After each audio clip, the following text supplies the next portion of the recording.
अल्हम्दुलिल्लाह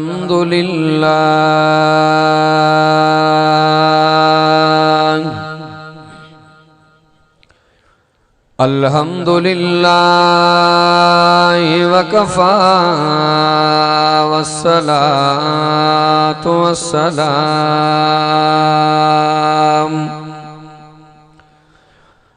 वस्सलातु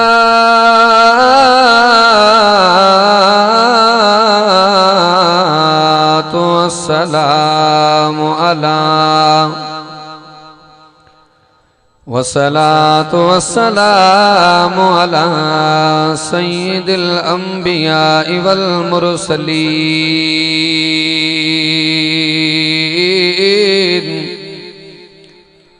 व अला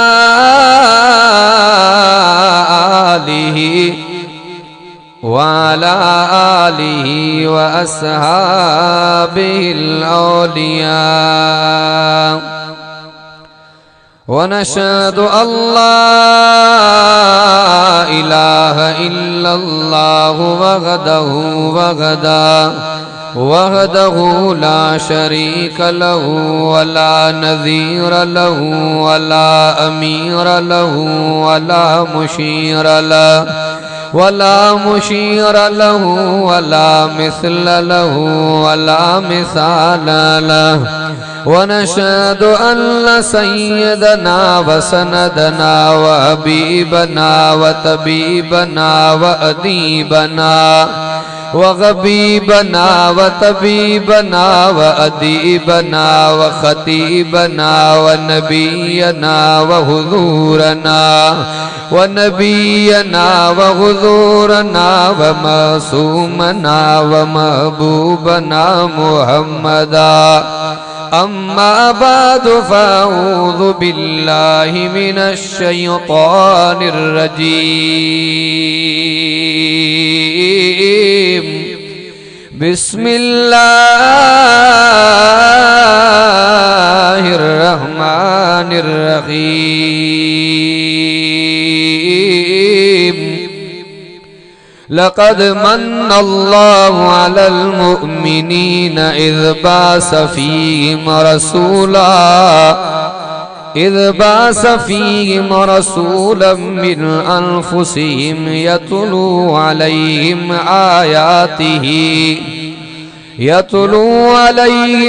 आयातिही व युज़क्कीहिम व युअल्लिमुहुमुल किताब वल हिकमा व इन कानू मिन क़ब्लु लफ़ी ज़लालिम मुबीन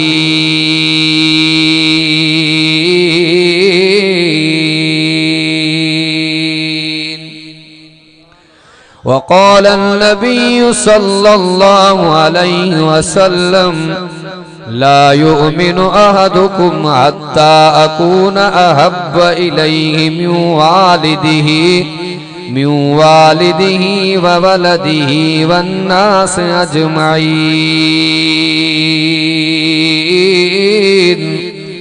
सदक़ल्लाहु मौलानल अज़ीम व बल्लग रसूलुहुन नबियुल करीम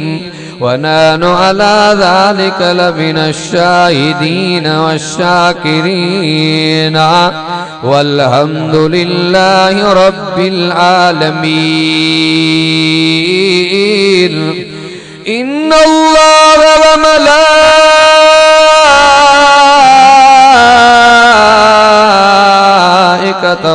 युसल्लूना अलन नबी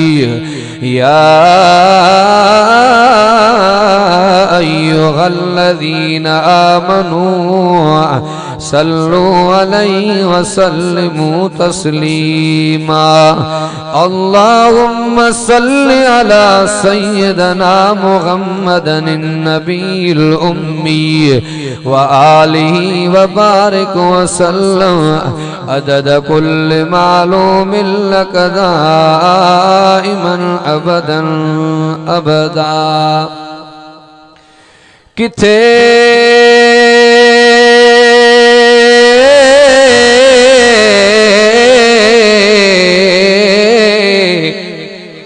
किथे कलर जमीन कारे किथे कलर ज़मीन कारी प्या थक जे बिजो हारे हारे किथे जबलन पहाड़न मझे आ गुलड़न जी गुलजारे किथे जबलन पहाड़न मझे आ गुलड़न जी गुलजारी सिराज रबवा बारे जी करे हु करीम वा इश्क अरबिया जे करे व्यारंग जी के इमलंग वया जवान जूय में हित पोखे अहिड़ा संग सिराज लगा तन खे रंग जै लायो नी हुन भी असां सादी किस्मत लकी हो गई सादी किस्मत लकी हो गई मक्की हो गई मदनी हो गए सानू मिलया हुसैन दा नाना सादी जन्नत पक्की हो गई अजब फैज है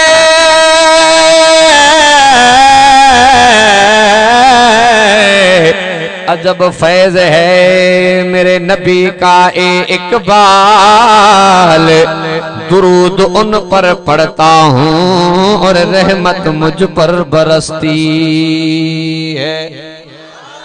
हिन भलारी जुए माव्या के लाल लदे न पूढ़ पकी न जवानियती न सजे न जडे सिराज मौत पियो सदे आखिर राही राजा काबिल सदे तराम वाजिबुल एहतराम मुजाजी दोस्तों भाइरों बुजुर्गों सिपारो चौथों सूरह आले इमरान मंजा हिकड़ी आयत करीमा अवां दोस्तन जी खिदमत आलिया जे अंदर मूं तिलावत कई इमामुल अंबिया मुहम्मद मुस्तफ़ा अहमद मुस्तफ़ा सल्लल्लाहु अलैहि वसल्लम जी ज़ख़ीरा अहादीस मंजा हिकड़ी हदीस पाक अवां दोस्तन जी खिदमत आलिया जे अंदर मूं पेश कई आ टाइम भी काफ़ी थी चुको आ रब करीम जी तर दुआ है अल्लाह तबारक व तआला मूंखे सही माना में समझाइण जी ऐं तव्हां दोस्तनि खे सही माना में समझण जी रब से तौफ़ीक़ अता फरमाए अल्लाह तबारक व तआला मूंखे बि अव्हां खे बि अमल जी तौफ़ीक़ अता फरमाए ऐं दोस्तनि जो ही जानी माली तावन जेको क़ुरान जो प्रोग्राम सिंगारियो आहे फिर रब पाक दोस्तन जूं मेहनतूं कावशूं कोशिशूं जानी माली तावन इहो भी अल्लाह तबारक व तआला पंहिंजे बारगाह इलाही जे अंदर मंजूर ऐं मक़बूल फरमाए ॿियूं मरतबा पंहिंजे क़ौम जे पंहिंजे ज़ात जे मुश्तहिद दोस्त बरादरम भाउ अख्तर अली कलोड़ो साहब जन जे इसरार ऐं सिक भरे सॾ ते मां हाज़िर थियो आहियां तादेर जेका घड़ी कुरान वारी महफ़िल कुरान वारी कचहरी में वेहूं कुरान मजीद के समझण की कोशिश क्यों टाइम भी काफ़ी थी चुको आ भाउ चो त कलाक खां मथे पर माखे भी खंघ आ ॾाढी वरी 2-3 ॾींहं हफ़्तो 4-5 ॾींहं हैदराबाद साइड हुयासीं रबियुल अव्वल जो महीनो आहे तो थोड़ो असर भी आहे इंशाअल्लाह तादेर जेका घड़ी वेंदो कुरान के समझंदो अल्लाह पाक मूंखे भी अमल जी तौफ़ीक़ ॾींदो अव्हां खे भी अमल जी तौफ़ीक़ ॾींदो रबियुल अव्वल जो महीनो आहे हिन रबियुल अव्वल जे मुंहिंजूं ॻाल्हियूं इंशाअल्लाह मुख़्तलिफ़ हूंदियूं रबियुल अव्वल जे महीने में पाक नबी इमामुल अंबिया मुझ रहबर रसूलुल्लाह जी विलादत आहे सिर्फ़ हिन महीने में पैगंबर करीम जी विलादत नाहे अल्लाह पाक ॿिया भी अज़ीम कम करण फरमाया नबी सिंधी विलादत महीनो रबियुल अव्वल जो आ पाक पैगंबर करीम जी रिसालत महीनो रबियुल अव्वल जो आ नबी जी हिजरत महीनो रबियुल अव्वल जो आ पैगंबर करीम जी रिहलत महीनो रबियुल अव्वल जो आ अब कम घणा आहिनि 4 विलादत खुशी आ रिसालत इम्तिहान आ विलादत खुशी आ हिजरत इम्तिहान आ विलादत खुशी आ रहलत इम्तिहान आ मुफ्ती मोहम्मद तकी साहब पांजे खुतबा जे अंदर लिखियो आ त पैगंबर करीम जी विलादत मां छा मिलियो, नबीअ जी रिसालत मां छा मिलियो, पैगंबर जी हिजरत मां छा मिलियो, नबीअ जी रहलत मां छा मिलियो। नबीअ जी विलादत मां तव्हां असांखे आज़ादी मिली, पैगंबर करीम जी रिसालत मां तव्हां असांखे शरीयत मिली, इमामुल अंबिया मोहम्मद करीम जी हिजरत मां तव्हां असांखे नुसरत ऐं जिहाद मिलियो, ऐं पैगंबर करीम जी रहलत मां तव्हां असांखे निज़ामी खिलाफत मिलियो। घणा बा कम थिया? 4। अक्सर दोस्त चवंदा आहिनि त वाह बि पैगंबर जो मीलाद न मल्हाईंदा आहिनि, इनखे नबीअ जे आमद जी ख़ुशी न आहे। पोइ असांजो अक़ीदो आहे ऐं असांजे बुज़ुर्गनि जो अक़ीदो आहे जेके महबूब मोहम्मद करीम जे अचण जी ख़ुशी न आहे उहो मुस्लमान ई न आहे। ऐं मां वटि मौलाना अहमद रज़ा बरेलवी जो तस्वीर मौजूद आहे मोबाइल में, मां तव्हांखे उन सिफ़े जो बि हवालो ॾियां। मौलाना लिखियो आहे त नबीअ जी जेको आहे त वफ़ात 12 रबीउल अव्वल थी, माण्हू मौजूद आहे मोबाइल में, अगर कंहिं दोस्त खे खपे त मां हवालो ॾियण लाइ तयार आहियां। मतां चवे थो मौलवी ठकावत हणी, मुंहिंजी तबियत आहे, बग़ैर हवाले जे अल्हम्दुलिल्लाह ॻाल्हि न थींदी आहे। यानी उन लिखियो आहे बुज़ुर्ग त नबी साईं जी जेको आहे त वफ़ात 12 रबीउल अव्वल थी। अबू बकर सिद्दीक़ साईं जे ज़माने में 2 मरतबा रबीउल अव्वल आयो, उमर साईं जे ज़माने में 10 मरतबा रबीउल अव्वल आयो, उस्मान साईं जे ज़माने में 12 मरतबा रबीउल अव्वल आयो, हज़रत अलीअ जे ज़माने में 5 मरतबा रबीउल अव्वल आयो, हज़रत अमीर माविया जे ज़माने में 19 मरतबा रबीउल अव्वल आयो, हज़रत हसन साईं जे ज़माने में 1 मरतबा रबीउल अव्वल आयो। इन्हनि बि अल्लाह जे बाननि इन अंदाज़ में मीलाद न मल्हायो आहे। हुज़ूर जे सहाबा खां जेको मीलाद जो तरीक़ो मनक़ूल आहे उहो ई आहे। ॾाढे त चओ सुभान अल्लाह। हे भी पैगंबर करीम जो मीलाद आहे। हुज़ूर जी सीरत के समझणो अमल करणो पैगंबर जो मीलाद आहे। हिकड़ा अल्लाह जा हक़ आहिनि, हिकड़ा क़ुरान जा हक़ आहिनि, ओड़े पाड़े जा हक़ आहिनि, उस्ताद जा शागिर्द जे मथां हक़ आहिनि, शागिर्द जा उस्ताद जे मथां हक़ आहिनि, मुर्शिद जा मुरीद जे मथां हक़ आहिनि, मुरीद जा मुर्शिद जे मथां हक़ आहिनि, ई रसूल जा उम्मत जे मथां हक़ आहिनि। हक़ त घणा पर 3 हक़ बयान कंदुसि मुख़्तसर। मुहब्बत रसूल जो हक़ आहे, हुज़ूर जे अज़मत जा तराना ॻाइणो नबीअ जो हक़ आहे, ऐं अदब भी रसूल जो हक़ आहे। हिते त हर कंहिंजी दावा, हिते हर कंहिंजी दावा अहले सुन्नत वारो मां आहियां, को त पाण खे घटि भाए कोन थो के मीर जी फतवा न आहे, मोतबर जी ॻाल्हि कोन्हे। हुज़ूर छंडे छाणे दुनिया खे ॿुधायो आहे त सुन्नत हलण वारा कहिड़ा। ॾाढे ॾाढे तो सुभान अल्लाह। अल्लाहु अकबर कबीरा। पाक नबी इमामुल अंबिया मुहम्मद मुस्तफा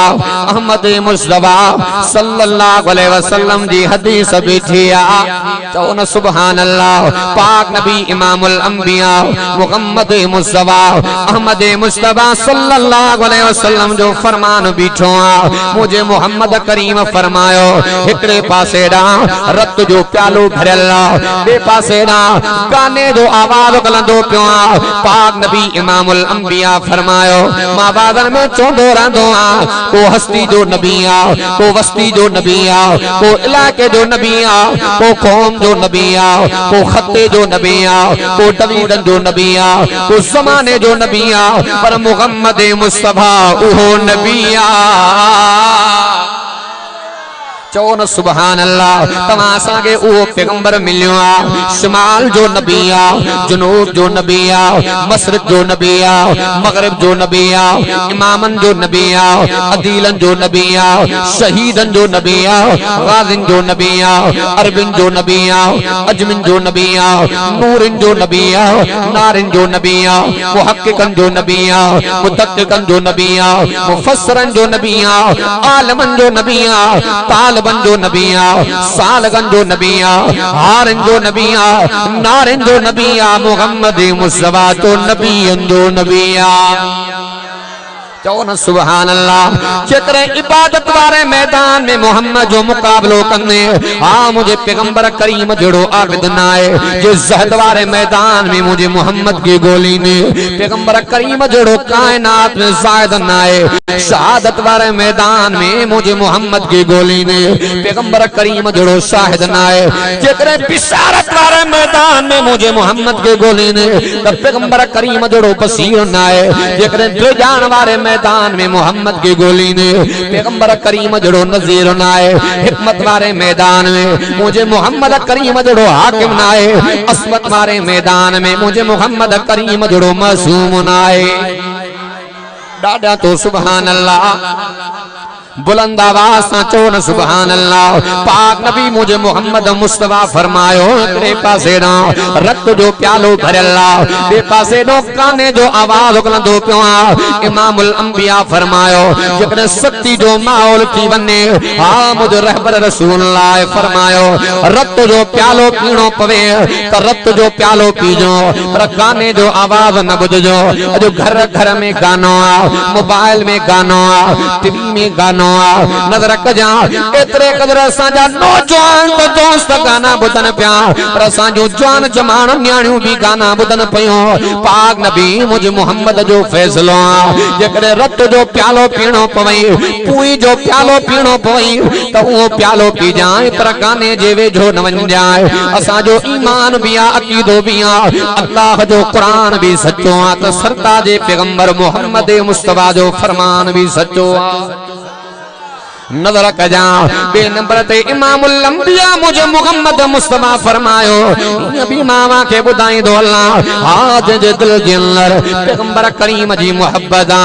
गाने जेवे जो नमीनो ते जे दिल जे अंदर महबूब मोहम्मद करीम जी मोहब्बत तेरी जेवे जो नमीनो इमामुल अंबिया की भी जुमला फरमाया खालिफुल यहूद वन नसारा हुजूर फरमायो यहूद नसारन जी मुखालफत कयो मां मोहम्मद जे सुन्नत खे वधायो मां मोहम्मद करीम जे सुन्नत के वधायो। नजर कजा मौलाना मुफ्ती अब्दुल कादिर रहमतुल्लाह अलैह नवा बुधाउंदा शिकार पुरवारा के ठुल जे के जगह ते आवाज कंदो पियो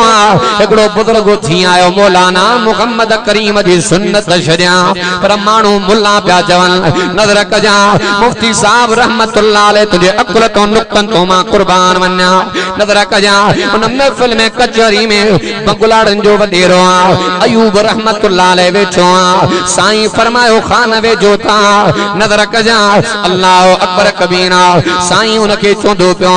खान साईं तो के घणा साल गुजरिया तू मोहम्मद करीम जी सुन्नत छडिया जैसे मां के 5 साल गुजरिया जे अवा के मुल्ला सदियो जैसे मां के मौत ते कई कोन सदियो बाकी पर फुट कई खत्म कढ्यान द अल्लाह जाने। नजर कजा वो साईं मुफ्ती साहब रहमतुल्लाह अलैह फरमायो पुट ऐब नबी जी सुन्नत ना है ऐब सुन्याइया असा मुल्ला गरीब सुन्या हर को चंदो मुल्ला हेदो वन कादे विंदो पियो पर खान के कोई मुहते कोन चोनो पतो पयो त ऐब नबी जी सुन्नत ना है ऐब सुन्याइया। पाक नबी इमामुल अंबिया मुझे मोहम्मद करीम जी दिल के अंदर जगी मोहब्बत होनी सुन्नत के न कुड़ाईंदो मदह पढ़ंदे मुस्तफा जे कामयाब मथी वयुम मदह पढ़ंदे मुस्तफा जे कामयाब मथी वयुम मां टको इना लहा लाजवाब मथी वयुम मदह पढ़ंदे मुस्तफा जे कामयाब मथी वयुम हर को दो प्यार वा तोड़ न ढो वडो बार वा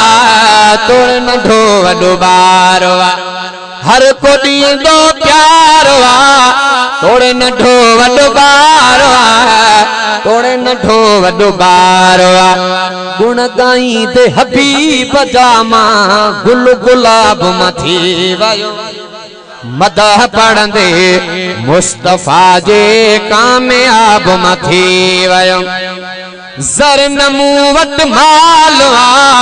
मुझो गरीबी हालवा मुझो गरीबी हालवा सदके उन सरदार जे माण्हू नवाब मथी वयो तो न सुभान अल्लाह जे जे दिल जे अंदर नबी जी मोहब्बत ने सुन्नत जे न कोणाइन अतो तमा के पैगंबर करीम जी ताबेदारे बुदाया पाक नबी इमामुल अंबिया मुझे महबूब मोहम्मद जो सहाबिया जनाब सिद्दीक अकबर अमा उलमा का बुदन्ना जंग बदर जो मैदान अल्लाह अकबर कबीरा अबू बकर सिद्दीक हुसैन इमामुल अंबिया मोहम्मद करीम जो भर झलो अबू बकर जो पुत्रा अब्दुर्रहमान तेजो नालो अबू जहल जे कतार में बीठो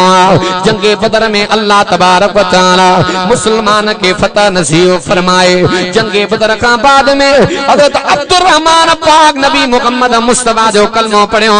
नजर कजा अल्लाह अकबर कबीरा पांजे अब्बे जनाब सिद्दीक अकबर के चोंदो पियो अब्बा अब्बा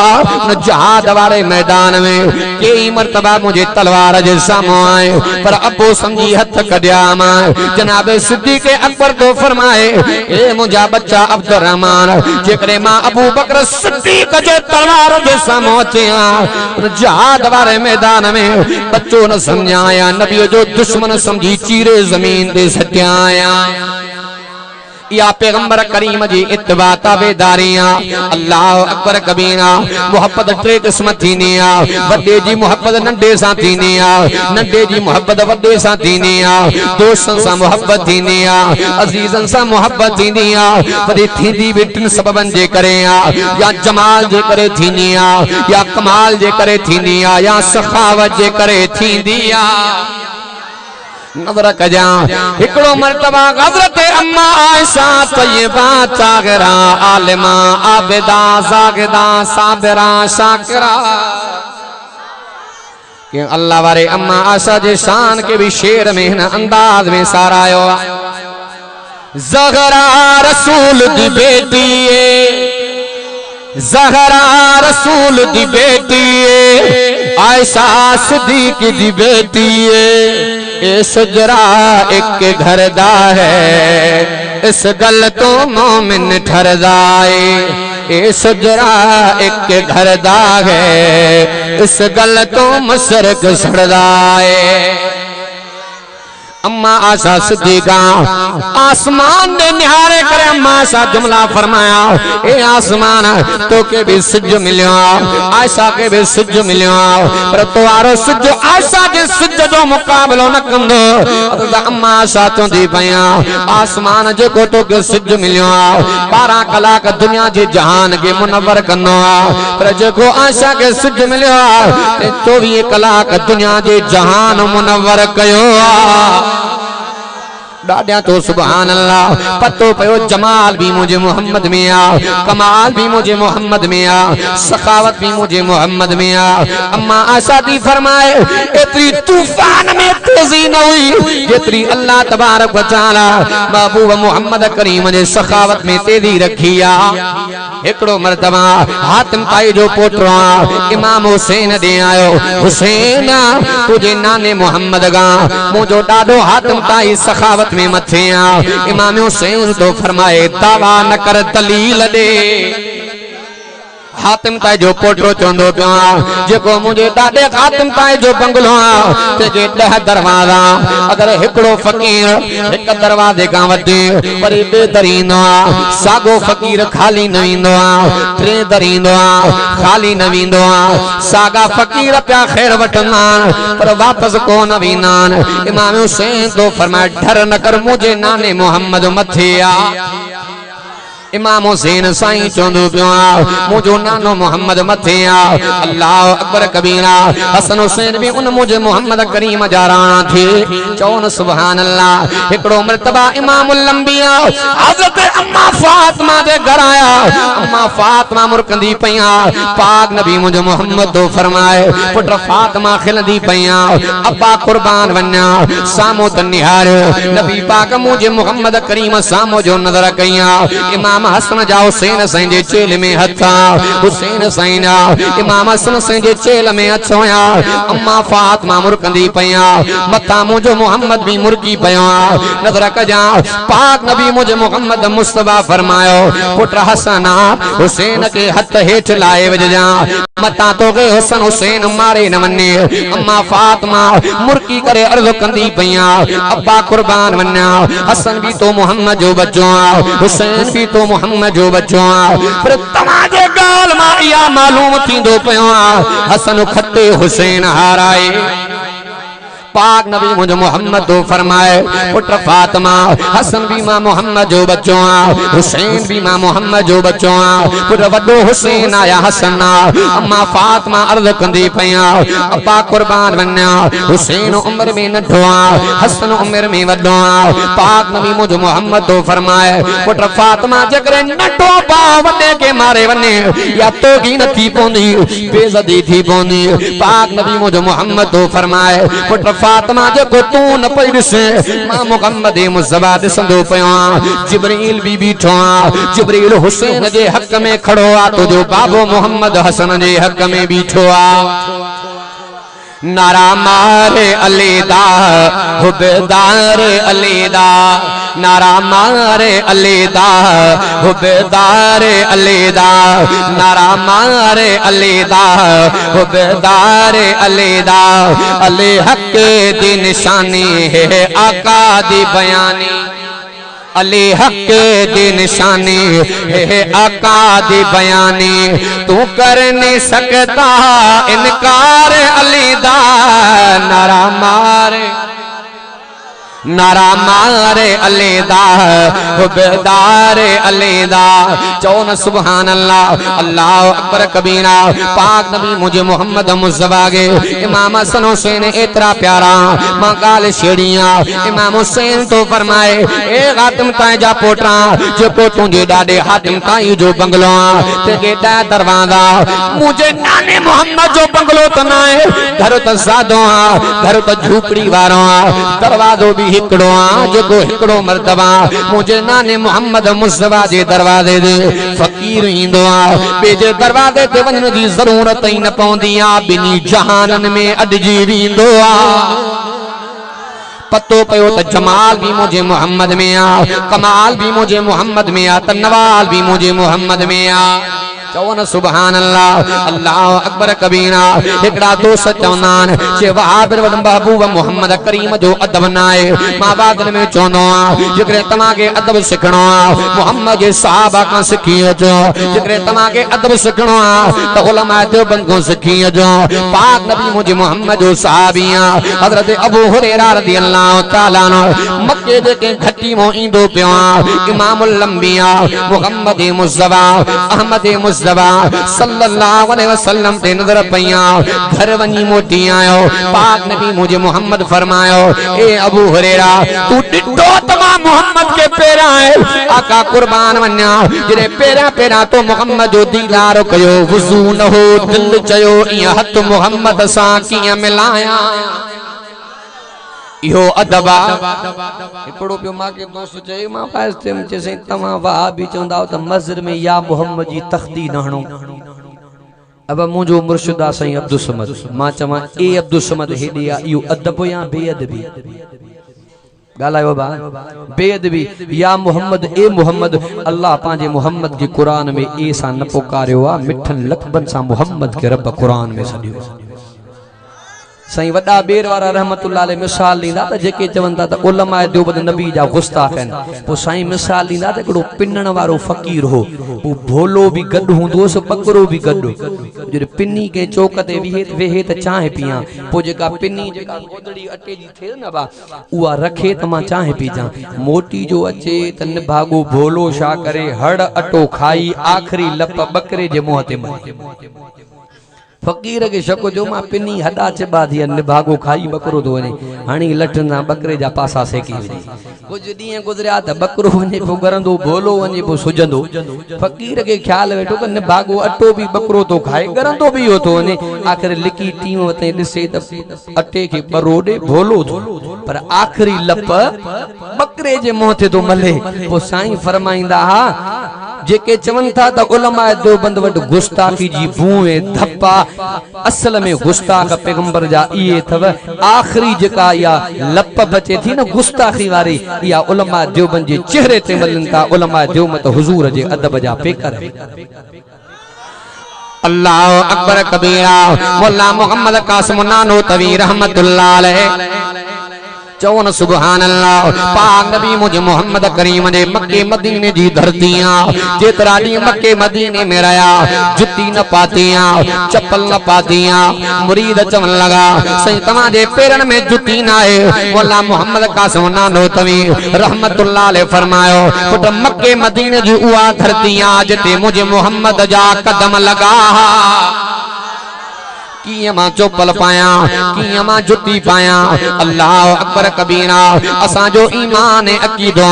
जे धरती ते मुझो मोहम्मद मुस्तफा जाओ कायना जी जमीन कसे मक्के जे जमीन जो मुकाबलो जमीन न करे सगनी इहो असा जो मोहम्मद मक्को सदे मदीने आया मदीनो शहरन जो सरदार बन जियो जेको मोहम्मद मुस्तफा जो अबू बनियो हजरत जनाबे अब्दुल्ला अपन जो सरदार बन जियो आने मां अमा के बुधाया पाक नबी इमामुल अंबिया रब्बुल अव्वल जे महीने में शादे करे जावा रमजान में शादे करे न जावा मुफ्ती मोहम्मद रफी उस्मानी पांजे तफसीर जे अंदर यो वाक्यो आंदो नजर कजा जेकरे मोहम्मद मुस्तफा जो जमन रमजान में थिया दुनिया के शक शोबो थिया त नबी के मकाम मिलो रमजान जे करे नबी जी अजमत चमकी रमजान जे करे अल्लाह तबारक व तआला नबी पाक मोहम्मद करीम जी विलाल रब्बुल अव्वल जे महीने में फरमाइया ता त दुनिया के पत्तो पवे रमजान चमको भी मोहम्मद निस्बत जे करेया डाडा तो सुभान अल्लाह असर सांजा खतीब चोना त जय टेमते मुहम्मद मुस्तफा अम्मा आमना के जावा त इन टेमते एतरो त गुरब जो आलम एतरा भी पैसा कोना जो तेल वठी करे दियो बारे मां बादन में चोंदो मुझे विजदान तो जवे त अल्लाह पे फरमाए ए माई आमना तू त दिए बाल जी गाल पे करे जेके बारा थी भी विसाए खत्म कर ओ मोहम्मद जो जाए जो जहान के ही चमकाए फरमाए बिस्मिल्लाहिर रहमानिर रहीम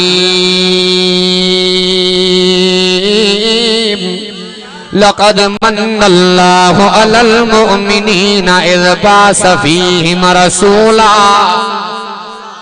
चौन सुभान अल्लाह जो मक्को खुशबू सा मुअत्तरा मदीनो खुशबू सा बहकी पयो अतो तमा के नबी पाक मोहम्मद करीम ने हथन जी बरकत समझाया नजर कजा पाक नबी मुझे मोहम्मद जो सहाबिया हजरत जुलेबी रज़ियल्लाहु तआला यो पाक नबी मुझे महबूब मोहम्मद जो वो सहाबिया जेके परणान वारो मुझो मोहम्मद पाना हजरत जुलेबी बजी घरवारी हुस्न में मशहूरा उन हजरत जुलेबी बजे घरवारी के पाड़े जी औरत तानो दिनो यो जुलेबी बजी घरवारी तो के परणाण वारो केरा जे मुझो मोहम्मद मुस्तफा पाना हजरत जुलेबी बजी घरवारी के चोंदो पे चोंदियो पयो न मायो तो सा मोहम्मद इंसाफ न कयो अदल न कयो हक न कयो जेतरो तो में हुस्न जो जलवो तो के मुर्स भी एड़ो मिले पाक नबी मुझे मोहम्मद के पतो पियो इमामुल अंबिया फरमायो काथे जुलेबी हजरत जुलेबी बायो इमामुल अंबिया मोहम्मद मुस्तफा पांचे नबूवत वारो हथो बारग चेहरे ते मलियो जुलेबी बजो चेहरो इए तो चमके जे चोठी जो चंड चमकंदो या नबी पाक मोहम्मद करीम ने हथन मुबारक जी बरकता मुझे मोहम्मद जो सहाबिया हजरत जाबिर तो फरमाए जिहाद जो मैदान जंग जो मौक़ो न पीण जेड़ा पानी न वुज़ू जेड़ा पानी फरमाए तो प्यालो खाली मां हथ करे साहबा का पानी जो चंदो करे प्यालो बनाए मां पांजे मोहम्मद रे घणी आयो चओ न सुभान अल्लाह। इमामुल अंबिया मुझे मोहम्मद करीम पांजे नबूवत वारो हथड़ो वारो घोड़े करे कढियो हज़रत जाबिर तो फरमाए पाक नबी इमामुल अंबिया मुझे मोहम्मद करीम जा 1400 सहाबा पानी पिया पीतो बिया भरियो बिया अञा नबी पाक मोहम्मद करीम ने आंगन मुबारकन मो पानी जारी मुझे वरडन जो अकीदो मुझे जमा जो अकीदो एडो समझम जो पानी भरे जन्नत जो पानी भरे पर नबी पाक मुहम्मद मुस्तफा दे आंगन मुबारकन वाले पानी जो दर्जो मथे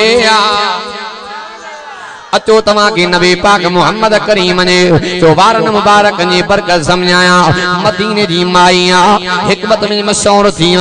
नजर कजा पाक नबी मुझे मोहम्मद जा सहाबा कजी आया अम्मा केड़ा कख दींदिया अम्मा केड़ी झाड़ रखनिया तो मदीने में तुझे हिकमत जा चर्चा प्याल अम्मा चौंदी पया यो मुझो कमाल ना है मुझे हिकमत जो कमाल ना है मुझे झाड़ जो कमाल ना है घर वनी करे तबली खणी आई ढक जो खोले तबार मुबारक पया सहाबियानी फरमाई दी पया यो मुझो कमाल ना है कोई मरीज ही ना हुजूर करीम दे मथे मुबारक जो बार धोई करे पियाई दिया तो जिंदगी वरी बीमार न थींदो अचो तव्हां के इमामुल अंबिया मोहम्मद करीम जे पसीने मुबारक जो मकाम समझाया नबी जी साहबियानिया हजरत अम्मा उम्मे सुलैम यो वाक़ियो हजरत इमाम गजाली रहमतुल्लाह अलैह पांजे किताब जे अंदर आंदो हजरत अम्मा उम्मे सुलैम नबी पाक मोहम्मद करीम जी दावत कया अम्मा तुझे नसीब जो मुकाबलो केरो कनो जे जे अंगण ते नबियन जो सरदार मोहम्मद मेहमान दादा तो सुभान अल्लाह मेरा सोहना नबी शाना वाला मेरा सोहना नबी शाना वाला मेरा सोहना नबी शाना वाला की सोहने दी मैं गल करा की सोहने दी की सोहने दी मैं गल करा हे उचिया माना वाला वाला मेरा सोहना नबी शाना वाला चो न सुभान अल्लाह। अम्मा उम्मे सुलैम नबी पाक मोहम्मद करीम जी दावत कया गर्मी जी मौसम अम्मा सुलैम जे अंगण पे मुझो मोहम्मद मुस्तफा मेहमान थी आयो गर्मी जे करे नबी पाक मोहम्मद करीम ने चेहरे मुबारक ता पखर वांदो पियो पसीनो वांदो पियो अम्मा तुझे उन हथड़न तो मां सबके शो न वना जेके हथ मुझे महबूब मोहम्मद करीम ने पसीने में लगा अम्मा उम्मे सुलैम कपा जा पोपा करे नबी पाक मोहम्मद करीम जो पसीनो बार उगदी पया बड़ी शीशी में निपोणी दी पया पाड़े जो मायू चन लगो ओ माई उम्मे सुलैम ए पगर पसीनो काडे कनिया अम्मा उम्मे सुलैम चोंदी पया तमा पांजा बच्चा पढ़ाया न्याणियों पढ़ायो जे आसा पांजा बार पढ़ाया जे दुनिया दा अतर अंबीर लाता होना पर जदे मां उम्मे सुलैम पांजा बच्चा पढ़ाया तो दुनिया जो अतर अंबीर न लाई तम नबी पाक मोहम्मद करीम जो पसीनो मुबारक लाइन हजरत इमाम गजाली रहमतुल्लाह अलैह पांजे किताब में लिखो त सतन खानदानन तई अम्मा उम्मे सुलैम जे बच्चन मां नबी जे पसीने जी खुशबू न वैया अचो तव्हां के इमामुल अंबिया मोहम्मद करीम जे लुआबे धन जी बरकत समझाया पाक नबी मुझे मोहम्मद जो सहाबिया चैन घर वारन जो शोहरा चैन घर वारन जो मुर्जा घर वारियों चौन लगियो केड़ी खुशबू लाई दो तुझे जिस्म में खुशबू ही खुशबू दिया सहाबी तो फरमाए मां बुलूग जी मंजिल के कोन पहुंचो मुझे पेट पुठी ते दाना निकरी पिया किनो पानी वहंदो पियो पूई वहंदी पया अम्मा बाकी मोहम्मद करीम दे वठी आई इमामुल अंबिया पांजो लुआ बेदान करे करे मुझे तरी ते मलियो हुजूर फरमाया पुट पांजे जिस्म ते लाए साहबी तो फरमाए मां जिस्म ते मलियो दाना त खत्म थिया धप त खत्म थी वई पानी त खत्म थियो 21 साल हलंदो पियो हुजूर करीम दे लुआ बेदान जी जिस्म खुशबू न वईया के कंदा काफर कहरम के में के कंदा काफर कहरम के में कहरो खत्म छो रखियो कदम जदे अरबी शहर मके में ओ जियरियूं न्याणियूं दफन कंदा ओ दफन वरी बिन कफन कंदा मुरसल आयो सुधरिया वलर मके में दादा तो सुभान अल्लाह ओ जी जुरे तो मको ॾिसण लाइ अब्बासिस के तो सऊदी वञण लाइ हले थी रहमत जारे पहर मके में अरबी वारा आयूं धिणका नायूं अरबी वारा आयूं धिणका नायूं जन्नत जो आसामिन अरबी यारन धिणका नायूं चौन सुभान अल्लाह। अम्मा कलीमा थी फरमाए मां मुहम्मद करीम के खणी त पालण जे सांगे आईया मां तपल जा पई पर हलीमा जो कबीलो ही पलजे पियो चौन सुभान अल्लाह। अम्मा कलीमा थी फरमाए एतरे कदर जो मां कलीमा जे कबीले जा कबीले वारन जा थोर बीमार थींदा हा मुदे खणी ना ओ माई हलीमा वो बच्चो काथे आ बरकत वारो जंहिंजो नालो मुहम्मद आ। अम्मा कलीमा थी फरमाए नबी पाक मुहम्मद करीम जो हथड़ो बार पकड़े करे ढोरन जे मां पुठी ते लाया त ढोरन के भी शिफा मिली वने वो तासा के पैगंबर मिलियो पाक नबी इमामुल अंबिया जो फरमाना जैसे ते अब्बे का ज्यादा अम्मा का ज्यादा माल का ज्यादा बच्चन का ज्यादा मां मुहम्मद प्यारो नाया तैसी ते कामिल मुसलमान ही नाए गालिबन सूरह तौबा दे अंदर रब करीम फरमायो जेके अब्बे का ज्यादा मुहम्मद प्यारो नाए अम्मा का ज्यादा मुहम्मद प्यारो नाए जान का ज्यादा मुहम्मद प्यारो नाए बच्चन का ज्यादा माल का ज्यादा मुहम्मद प्यारो नाए नजर कजा अल्लाह ने कुरान में फरमायो फतरब्बसू तो मां अल्लाह का अज़ाब जो इंतजार कयो नजर कजा अल्लाह अकबर कबीरा मां बादल में चौंदो इमामुल अंबिया दुनिया के जहान में आया केड़े अंदाज में आया या हुजूर करीम जी अम्मा आमिना जाने वरी दुनिया के जहान में बुरको मचायो केड़े अंदाज में वया दई वया या उम्मत जी अम्मा आयशा ध्याने दादा तो सुभान अल्लाह। हजरत अली मुर्तदा इन हदीस जो राविया हजरत अली तो फरमाए इमामुल अंबिया दुनिया जे जहान में वजन वारा नबी पाक फरमा अली बर्तन त खणिया मां मुहम्मद कुछ वसियतूं लिखण तो चाया उन दौर जे अंदर इमामुल अंबिया का गाल लिखण चाहींदा या वणन जे पन्नन ते लिखंदा या हदन ते लिखंदा या बर्तन ते लिखंदा हजरत अली तो फरमाए नबी पाक फरमायो आखिरी गालियों पे कई वन्या इमामुल अंबिया फरमायो अली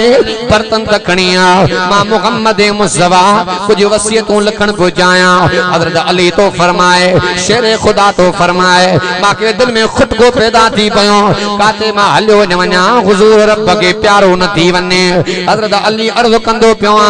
आका कुर्बान वन्या बर्तन जी जरूरत न आए लिखण जी जरूरत न आए आका तां वसियतूं बुधायो अली याद कंदो अली भी त इल्म जो समरा एकड़ो ईसाई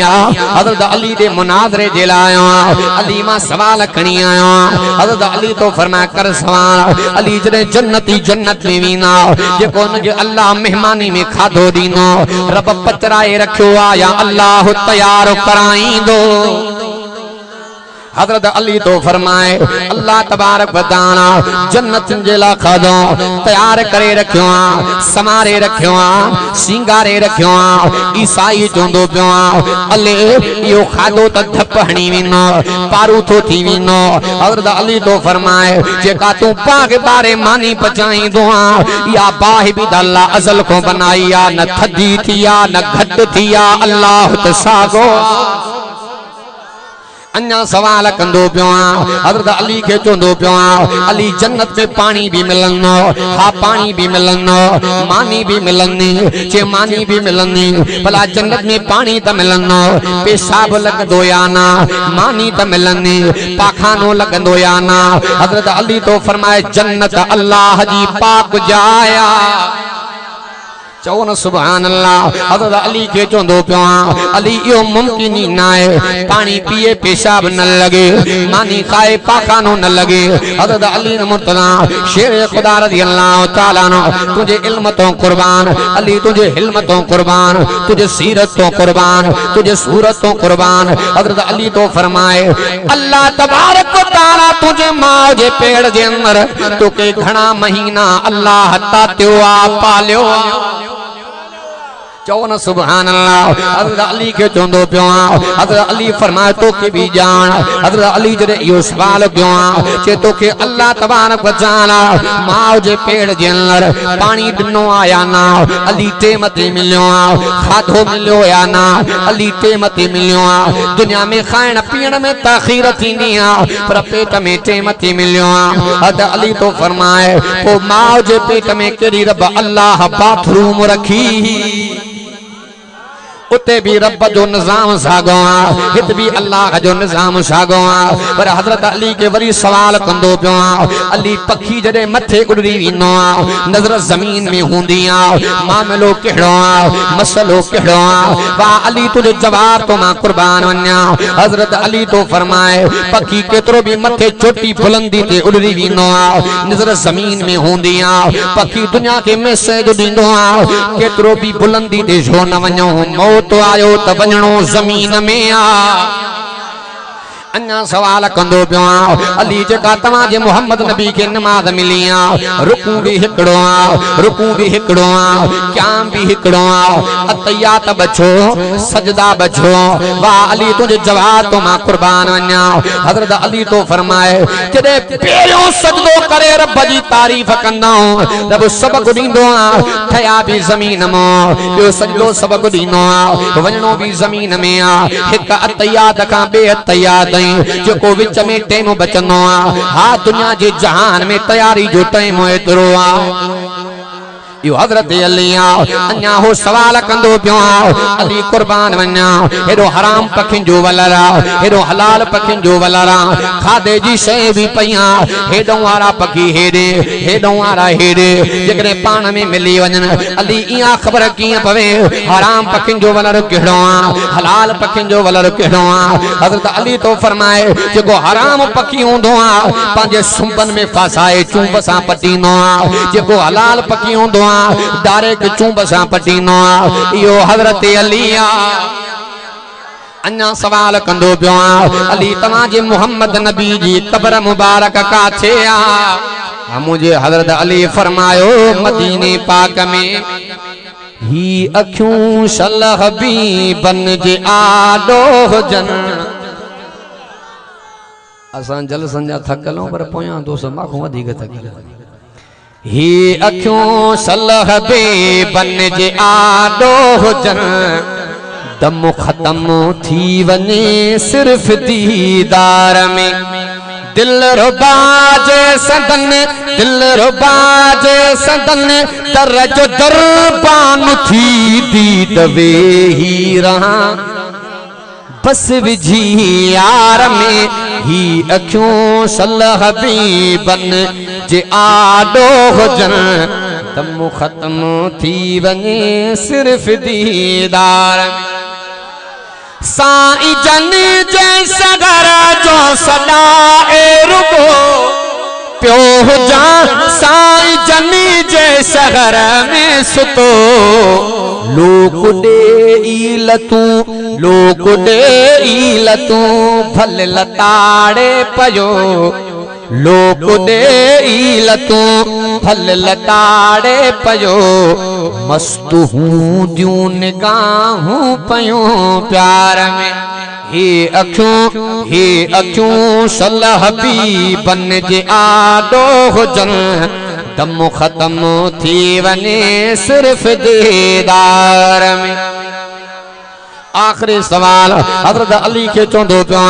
तमाजे मोहम्मद नबी जो रोज़ो का थिया हजरत अली फरमाया मदीने में ईसा नबी की कब्र का थिया जे अल्लाह तबारक व तआला ईसा के दम थे घुरायो मां बादन में चोंदो जने मोहम्मद मुस्तफा जे अचण जो वारो आयो अल्लाह पाक फरमायो ए मुजा ईसा नबी अबे जो भी इंतजार न कर वञ दुनिया जे जहान में मोहम्मद जो ऐलान कर चौन सुभान अल्लाह हजरत अली के चोंदो पियो माना तमाजे मोहम्मद नबी का ईसा जी मंजिल मथे तो तमाजे मोहम्मद के अल्लाह जमीन में रहायो ईसा के अल्लाह मथे घुरायो हजरत अली 4 किताब घुराया खाली तराजू घुराया 3 किताब एक पासे दा रखया एकड़ो किताब बे पासे दा नजर कया जने तोर कया वजन कया एकड़ो पल्लो हेठ दियो जेके 3 किताब एक किताब वारे से के मथे खणिया हजरत अली तो फरमाए हाने तू माके बुधा इन पिनी पासन मा वदन में पलड़ो केड़ो भारिया जे जेको हेठा वो वदन में मथेया जेको मथेया वो हलको हजरत अली तो फरमाए हेठो पलड़ो मुझे मोहम्मद मुस्तफा जो केड़ा नबी जा लिखा दीवाना हूरन बेगाया तंजा तराना को जो दमुल्ला सरब शेर तो बड़े मुझी पांजी मोहब्बत केड़ा नबी जा लिखा दीवाना हूरन बेगाया तंजा तराना मानू त मानू पखी पियास के मानू त मानू पखी पियास के हर को दिसण ले गोले बहाना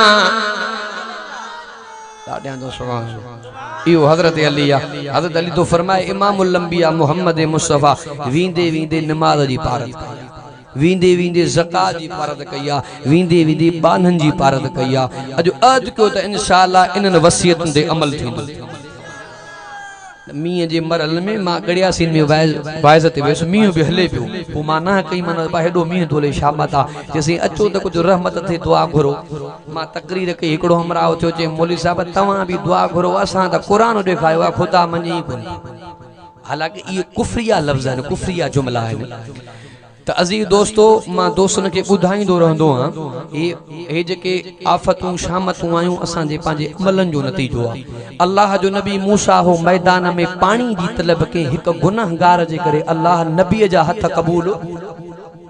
पैगंबर जा हथ कबूल न कया तवा समझो तो वारो वांदो ना है से वडा हमादुल्लाह हाले जवी रहमतुल्लाह अलैहि फरमाइंदा पुट अच्छो उजरो थी करे जदे अल्लाह सो घुरंदी न पाकाई खुदा के वणंदी मौलाना रशीद बिन गंगोही रहमतुल्लाह अलैह तिरमिजी जो सबक तो पढ़ाए ओकड़ो शख्स एकड़ी माई आई जे मौलाना रशीद बिन गंगोही तू आ जे मां आ जे मौलाना मा तो तावीज वठण आई आ अगला बुजुर्ग तावीज जे खिलाफ गाल समझो था ओ साईं फरमायो अम्मा मां के उस्ताद तावीज सिखाया कोन त माई चवंदी आ जे हेडो मोला ए तावीज रस गवा बाकी मौलवी किया नाड़ी विसो मां वाइज ते बिगड़ी कुराड़ी हो जे मड़ाई जे मुल साहब तावीज रे मुजी मेहनती मिड़े मजो अम्मा वजीफ हो जाए जे न वजीफ मजो तावीज माके नहीं दो जे बाकी मोला की थो गाल समझ त गंगोई रहमतुल्लाह अलैह फरमाए अम्मा शाजो तो के तावीज खपे जे मुल साहब गुस्ल करे जदे विच दे सींध थी ठाया ना मां निभागी कढा सिधी थी पर फिदी थी एड़ियो मायूं में गुजरी हालांकि मर्द औरत के विच दे सिंध जो हुकुम आसा वरी वडा पफ ठाईंदा हूं इन बा त मौलाना गंगोई रहमतुल्लाह अलैह फरमायो अम्मा मां तावीज कोन लिखंदो आ मायो चो मुल साहब तो विलायत वारो बुजुर्ग आ मां तुजो नालो बुधी आई आ गंगोई रहमतुल्लाह अलैह फरमायो सामो जो मां नजर कई माके पन्नो नजर आयो पेन पन्नो खणी करे इया आयत लिखे में इया कना बुदु व इया कनस्तईन एहदना सिरातल मुस्तकीम साईं फरमायो अम्मा जरे सींध कढे न वो पन्नो वेढ़े विच मथे ते रखी पो ई चव जाए अल्लाह मां बानी भी तुजी आ खास इबादत तुजी कंदी आ अल्लाह जेको रस्तो मां इयो मथे वारो ठाया पई इयो फिडो पियो थी वने इन के सिद्धो बनाने वाली जात भी तुजी गंगोई रहमतुल्लाह अलैह फरमाइंदा सागी जगह ते मां वेठोस उआ कुराड़ी आई उआ माई आई जे मुल साहब एड़ो तत्तो वादे तावीज असर क्यो आ जो सींध एड़ी त सिधी आ जो कढा थी त ड्रहे ही न गंगोई रहमतुल्लाह अलैह खिली करे पांजे शागिर्दन के चयो यो मावारे तावीज असर वरी काढो गाल समझो। हालांकि ये मजा ही जुमला पर हो अल्लाह वारो हो जा हथ दामन साफ हुई हथ खये त अल्लाह उन जा ई हथ भी मंजूर अचो रब करीम जे दरवाजे ते केतरा भी गुनहगार हो बदकार हो इबाददार हो नबी सिंह हदीसा हुजूर फरमायो गुनहगार बानो जने रब जे दर इंदो आ घुरंदो आ न अल्लाह पाक मलाकन जी जमात में नाज करण फरमाई। बरालो रब पाक तवा असांखे नमाज जी तौफीक अता फरमाए। अल्लाह पाक शल तौफीक करे त तवा असां पांजा बच्चा पांजे बच्चन के कुरान वारी तालीम देवायूं। नबी सिंह हदीस बीठी आ हुजूर फरमायो त जन्नत जे दरवाजे ते शहीद आलम जो इल्मी बहस थींदो। शहीद चोंदो त पेरा जन्नत में वणो मुंजो हक आ। आलम हाफिज चोंदो त पेरा जन्नत में मां वेंदुस। नबी सिंह फरमायो अल्लाह जा मलाइक वकील थी करे खुदा जे कोर्ट में केस खणी रब फरमाए तो दलील तहां वठो त फतवा मां अल्लाह हुजां। शहीद को पुछा कंदा तू जन्नत में पेरिया किए वेंदे जे अल्लाह जे नाले ते मां जान कुर्बान कई माल कुर्बान कयो बच्चा कुर्बान किया जन्नत में वणो पेरिया मुंजो हक आ। आलम चोदो मलाइकन के तवां डर दियो त मां शहीद सां पाण थो ॻाल्हायां। कुरान वारो चोंदो ए शहीद जेकॾहिं दुनिया जे तख्ते ते शहीद जो बदलो शहीद जो इनाम शहीद जो एजाज